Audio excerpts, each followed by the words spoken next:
You may not realize it, but your brain actually processes information in two very distinct ways. Like when you look at this photo, you instantly know she has blonde hair, is visibly angry, and likely has some choice words to yell.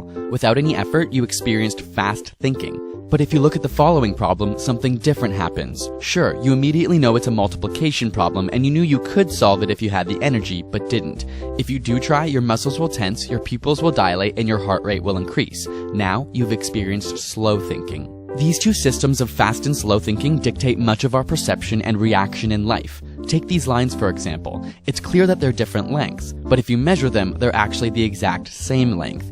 Even now that you know, System 1 or your fast thinking can't stop seeing the illusion because it acts automatically. A similar effect is seen here. Which figure is the largest? Again, they're all the same size, but the suggestion of perspective and depth causes your System 1 to interpret the picture as three-dimensional, even though it's on a flat two-dimensional surface. It's making quick work of the available information, and so your conscious System 2 or slow thinking must compensate after the fact and choose not to believe your intuition or instinct. Want to see your System 2 in action? I'll show you a string of 4 digits, you read them aloud, then add 1 to each of the original digits.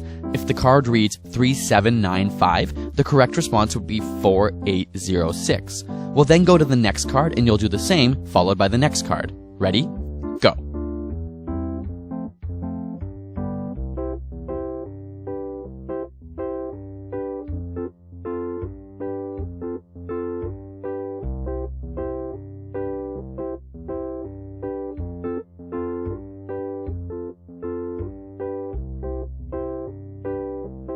Few people can cope with more than 4 digits, but even harder is add 3. The interesting bit is that though your pupils would have dilated, you often become effectively blind when you fully engage System 2. Did you notice the color of the text change? Or how about the fact that the numbers completely changed when I put them off to the side? Listen to the following puzzle. A bat and a ball cost $1.10. The bat costs $1 more than the ball. How much does the ball cost?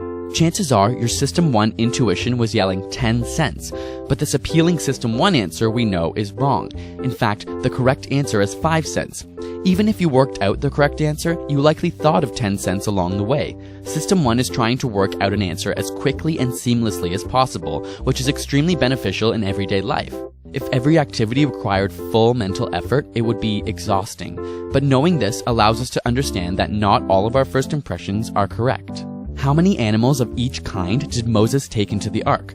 So few people detect what is wrong with this question that it's been dubbed the Moses illusion. In fact, Moses took no animals, Noah did. Again, our brain invests as little resources as necessary so that things run quickly and smoothly.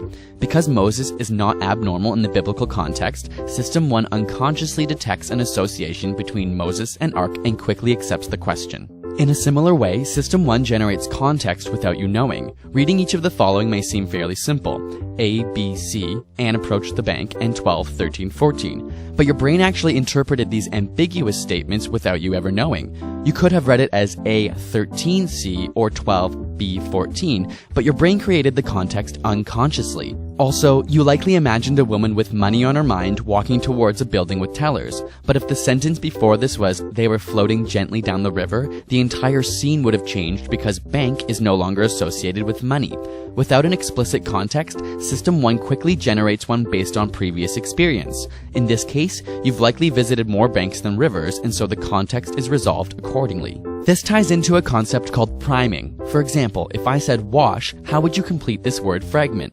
Most would see soap, but had I just shown you the word eat, you'd be more likely to see soup. In this way, both eat and wash prime your thoughts. Though System 2 likes to think that it's in charge and knows what's going on, the truth is that priming effects have even been shown to affect and modify behavior. These arise in System 1, and you have no conscious access to them. If you'd like to learn more about the thinking systems in your brain, check out the book Thinking Fast and Slow by Daniel Kahneman, which covers it in great detail. I'll put a link in the description which you can check out. Got a burning question you want answered? Ask it in the comments or on Facebook and Twitter, and subscribe for more weekly science videos.